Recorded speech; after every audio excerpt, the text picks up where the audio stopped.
So now we come on to the key activities, and here we're thinking about what are the things that the company has to do to create and to deliver its value proposition. And there are thousands of things practically that you have to do that. What we're looking at here is a high-level approach and trying to pick the 3 to 4 most important things that your organization or your company has to do or has to get done in order to deliver the value proposition to your customers.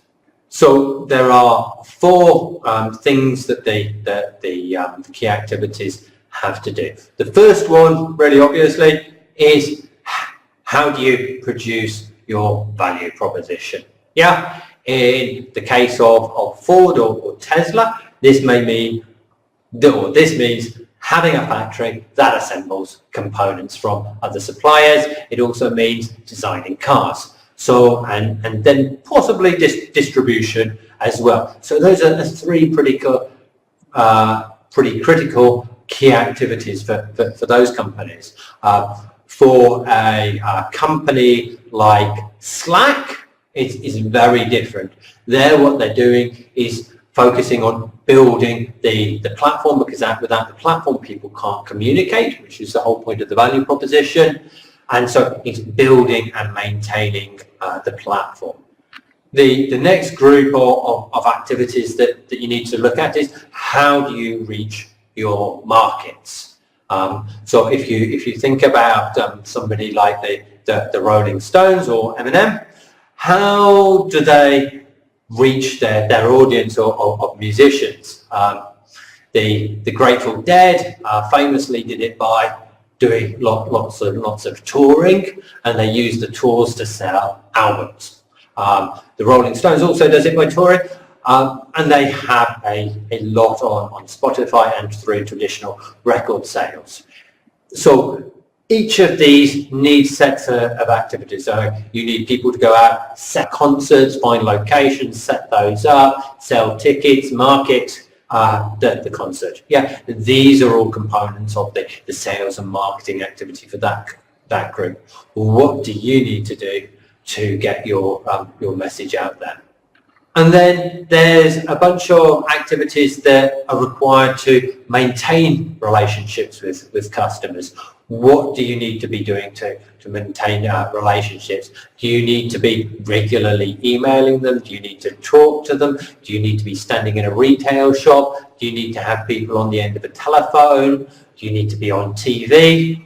What do you need to be doing? What are the key activities that you use on a regular basis to engage customers? It may be content creation or a number of other things that just keep the whole business model churning through.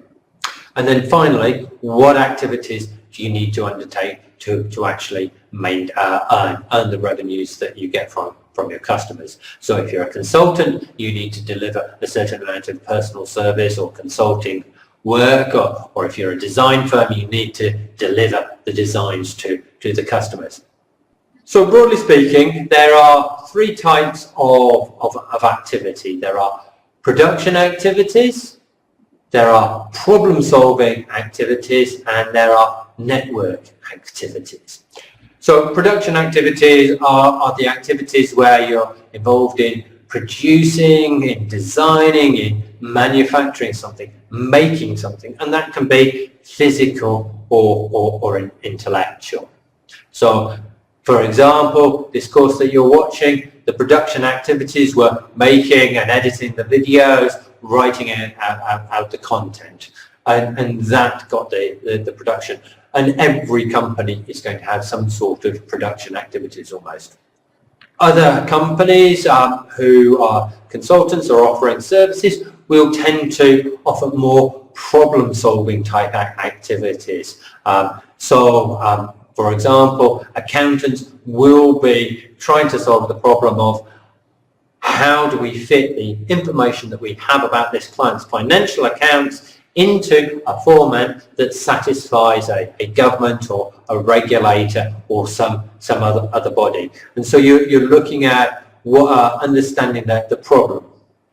And typically, activities that you'll be looking at here are either knowledge management, how do you spread knowledge throughout the organization and keep it maintained so everybody is the expert that you're telling your customers that they are, and also the continuous training. How do you maintain that level of knowledge within the organization so that you are able to effectively solve the problems that your clients are bringing to you? And then the final one, and this is very appropriate for a lot of internet companies, is the network and network management.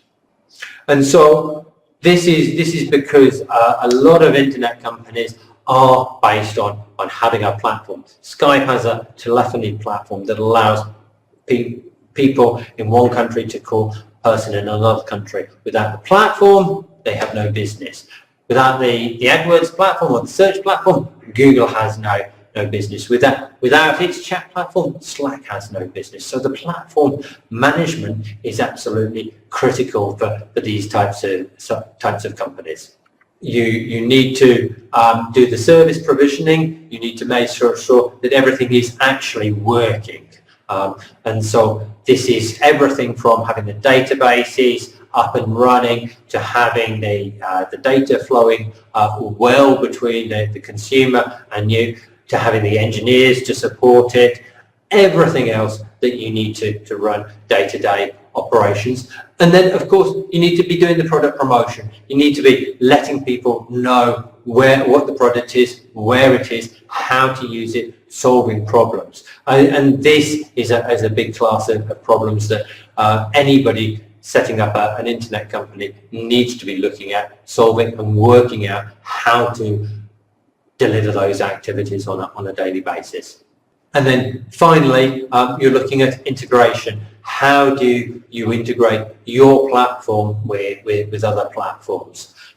Some businesses have made a business out of this in itself. So people like IFTTT and Zapier allow you to integrate different software platforms together without any code almost instantly.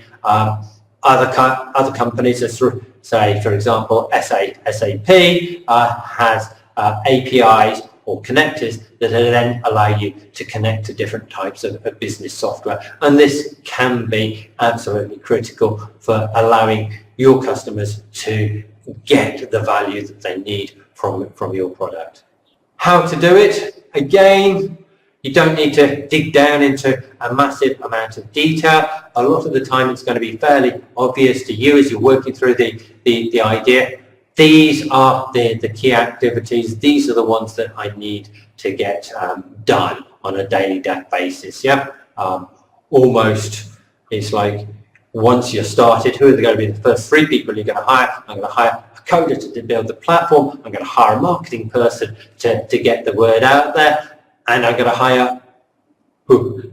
And that then gives you a pretty good idea of the most important activities that you need to undertake on a day-by-day basis. I don't generally go for more than 3 or 4, maybe 5, because again, generally most businesses, most startups, there are a small number of activities that have a disproportionate impact to the success of the company if they're delivered well. And what you're doing in the business model canvas is identifying those critical activities.